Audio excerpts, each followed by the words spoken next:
श्रीमद् भागवत महापुराण दशम स्कंध अध्याय 64 नृग राजा की कथा। श्री सुखदेव जी कहते हैं, प्रिय परीक्षित, एक दिन शाम प्रद्युम्न, चारुभानु और गदादि यदुवंशी राजकुमार घूमने के लिए उपवन में गए। वहां बहुत देर तक खेल खेलते हुए उन्हें प्यास लगाई। अब वे इधर उधर जल की खोज करने लगे। वे एक कुएं के पास गए। उसमें जल तो था नहीं, एक बड़ा विचित्र जीव दिख पड़ा। वह जीव पर्वत के समान आकार का एक गिरगिट था। उसे देखकर उनके आश्चर्य की सीमा न रही। उनका हृदय करुणा से भर आया और वे उसे बाहर निकालने का प्रयत्न करने लगे। परंतु जब वे राजकुमार उस गिरे हुए गिरगिट को चमड़े और सूत की रस्सियों से बांधकर बाहर न निकाल सके, तब कुतूहलवश उन्होंने यह आश्चर्यमय वृतांत भगवान श्री कृष्ण के पास जाकर निवेदन किया।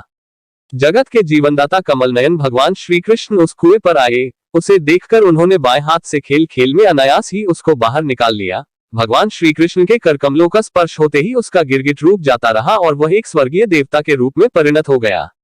तब उसके शरीर का रंग तपाए हुए सोने के समान चमक रहा था और उसके शरीर पर अद्भुत वस्त्र, आभूषण और पुष्पों के हार शोभा पा रहे थे। यद्यपि भगवान श्री कृष्ण जानते थे कि इस दिव्य पुरुष को गिरगिट योनि क्यों मिली थी, फिर भी वह कारण सर्वसाधारण को मालूम हो जाए, इसलिए उन्होंने उस दिव्य पुरुष से पूछा, महाभाग, तुम्हारा यह रूप तो बहुत ही सुंदर है, तुम हो कौन?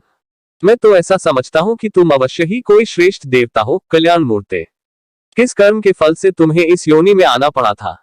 वास्तव में तुम इसके योग्य नहीं हो। हम लोग तुम्हारा वृतांत जानना चाहते हैं। यदि तुम हम लोगों को वह बतलाना उचित समझो तो अपना परिचय अवश्य दो।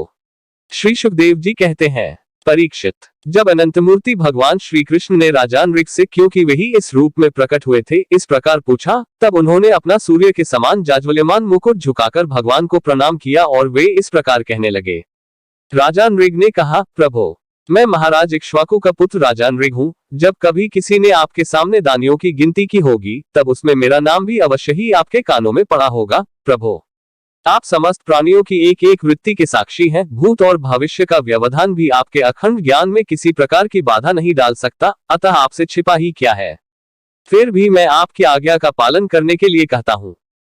पृथ्वी में जितने धूलिकण हैं, आकाश में जितने तारे हैं और वर्षा में जितनी जल की धाराएं गिरती हैं, मैंने उतनी ही गौएं दान की थी। वे सभी गौएं दुधार, नौजवान, सीधी, सुंदर, सुलक्षणा और कपिला थी। उन्हें मैंने न्याय के धन से प्राप्त किया था। सबके साथ बछड़े थे। उनके सींगों में सोना मढ़ दिया गया था और खुरों में चांदी। उन्हें वस्त्र, हार और गहनों से सजा दिया जाता था। ऐसी गौएं मैंने दी थी।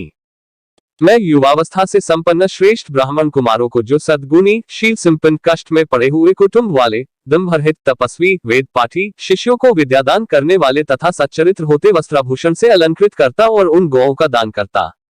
इस प्रकार मैंने बहुत सी गौएं, पृथ्वी, सोना, घर, घोड़े, हाथी, दासियों के सहित कन्याएं, तिलों के पर्वत, चांदी, शैया, वस्त्र, रत्न, गृह सामग्री और रथ आदि दान किए।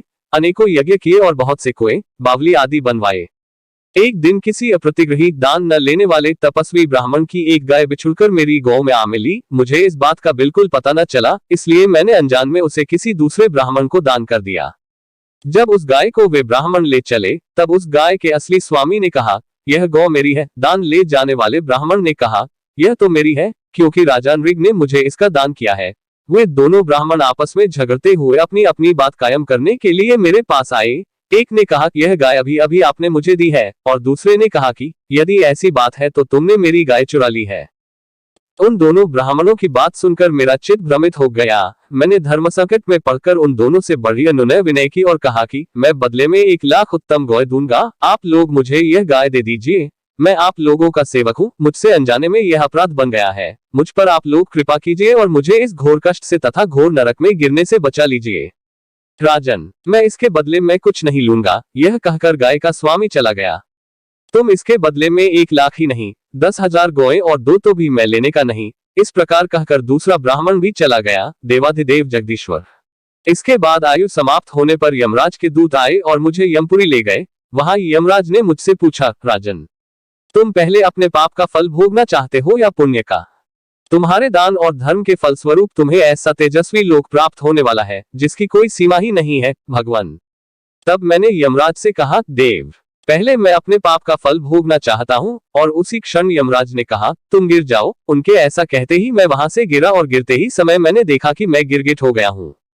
प्रभो, मैं ब्राह्मणों का सेवक, उदार, दानी और आपका भक्त था। मुझे इस बात की उत्कृष्ट अभिलाषा थी कि किसी प्रकार आपके दर्शन हो जाएं। इस प्रकार आपकी कृपा से मेरे पूर्वजन्मों की स्मृति नष्ट न हुई। भगवान आप परमात्मा हैं, बड़े बड़े शुद्ध हृदय योगीश्वर उपनिषदों की दृष्टि से अभेद दृष्टि से अपने हृदय में आपका ध्यान करते हैं। इंद्रियातीत परमात्मन साक्षात आप मेरे नेत्रों के सामने कैसे आ गए?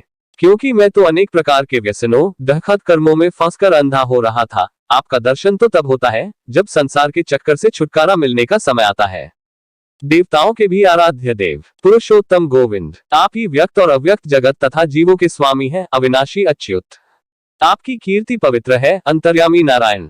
आप ही समस्त वृत्तियों और इंद्रियों के स्वामी हैं, प्रभो श्री कृष्ण। मैं आप देवताओं के लोक में जा रहा हूँ, आप मुझे आज्ञा दीजिए। आप ऐसी कृपा कीजिए कि मैं चाहे कहीं कहीं भी क्यों न रहूं, मेरा चित्त सदा आपके चरण कमलों में ही लगा रहे। आप समस्त कार्यों और कारणों के रूप में विद्यमान है, आपकी शक्ति अनंत है और आप स्वयं ब्रह्म है। आपको मैं नमस्कार करता हूँ, सच्चिदानंद स्वरूप सर्वांतर्यामी वासुदेव श्री कृष्ण। आप समस्त योगों के स्वामी योगेश्वर हैं, मैं आपको बार बार नमस्कार करता हूँ। राजा नृग ने इस प्रकार कहकर भगवान की परिक्रमा की और अपने मुकुट से उनके चरणों का स्पर्श करके प्रणाम किया। फिर उनसे आज्ञा लेकर सबके देखते देखते ही वे श्रेष्ठ विमान पर सवार हो गए। राजा नृग के चले जाने पर ब्राह्मणों के परम प्रेमी, धर्म के आधार देवकीनंदन भगवान श्री कृष्ण ने क्षत्रियों को शिक्षा देने के लिए वहां उपस्थित अपने कुटुंब के लोगों से कहा, जो लोग अग्नि के समान तेजस्वी हैं, वे भी ब्राह्मणों का थोड़े से थोड़ा धन हड़प कर नहीं पचा सकते। फिर जो अभिमानवश झूठ मूठ अपने को लोगों का स्वामी समझते हैं, वे राजा तो क्या पचा सकते हैं। मैं हलाहल विष को विष नहीं मानता, क्योंकि उसकी चिकित्सा होती है। वस्तुतः ब्राह्मणों का धन ही परम विष है, उसको पचा लेने के लिए पृथ्वी में कोई औषध कोई उपाय नहीं है। हलाहल विष केवल खाने वाले का ही प्राण लेता है और आग भी जल के द्वारा बुझाई जा सकती है, परंतु ब्राह्मण के धन रूप अग्नि से जो आग पैदा होती है वह सारे कुल को समूल जला डालती है। ब्राह्मण का धन यदि उसकी पूरी सम्मति लिए बिना भोगा जाए, तब तो वह भोगने वाले, उसके लड़के और पौत्र इन 3 पीढ़ियों को ही चौपट करता है, परंतु यदि बलपूर्वक हट करके उसका उपभोग किया जाए, तब तो पूर्व पुरुषों की 10 पीढ़ियां और आगे की भी 10 पीढ़ियां नष्ट हो जाती हैं। जो मूर्ख राजा अपनी राजलक्ष्मी के घमंड से अंधे होकर ब्राह्मणों का धन हड़पना चाहते हैं, समझना चाहिए कि वे जानबूझकर नरक में जाने का रास्ता साफ कर रहे हैं। वे देखते नहीं कि उन्हें अधः के कैसे गहरे गड्ढे में गिरना पड़ेगा। जिन उदार हृदय और बहुकुटुंबी ब्राह्मणों की वृत्ति छीन ली जाती है, उनके रोने पर उनके आंसू की बूंदों से धरती के जितने धूलकण भीगते हैं, उतने वर्षों तक ब्राह्मण के स्वत्व को छीनने वाले उस उच्छृंखल राजा और उसके वंशजों को कुंभीपाक नरक में डायक भोगना पड़ता है। जो मनुष्य अपनी या दूसरों की दी हुई ब्राह्मणों की वृत्ति, उनकी जीविका के साधन छीन लेते हैं, वे 60,000 वर्ष तक विष्ठा के कीड़े होते हैं। इसलिए मैं तो यही चाहता हूँ कि ब्राह्मणों का धन कभी भूल से भी मेरे कोष में न आए, क्योंकि जो लोग ब्राह्मणों के धन की इच्छा भी करते हैं, उसे छीनने की बात तो अलग रही, वे इस जन्म में अल्पायु, शत्रुओं से पराजित और राज्यभ्रष्ट हो जाते हैं और मृत्यु के बाद भी दूसरों को कष्ट देने वाले सांप ही होते हैं। इसलिए मेरे आत्मीयों, यदि ब्राह्मण अपराध करे तो भी उससे द्वेष मत करो। वह मार ही क्यों न बैठे या बहुत सी गालियां या शाप ही क्यों न दे, उसे तुम लोग सदा नमस्कार ही करो। जिस प्रकार मैं बड़ी सावधानी से तीनों समय ब्राह्मणों को प्रणाम करता हूँ, वैसे ही तुम लोग भी किया करो। जो मेरी इस आज्ञा का उल्लंघन करेगा, उसे मैं क्षमा नहीं करूंगा, दंड दूंगा। यदि ब्राह्मण के धन का अपहरण हो जाए तो वह अपहृत धन उस अपहरण करने वाले को अनजान में उसके द्वारा यह अपराध हुआ हो तो भी अधः के गड्ढे में डाल देता है, जैसे ब्राह्मण की गाय ने अनजान में उसे लेने वाले राजा नृग को नरक में डाल दिया था। परीक्षित, समस्त लोगों को पवित्र करने वाले भगवान श्री कृष्ण द्वारका वासियों को इस प्रकार उपदेश देकर अपने महल में चले गए।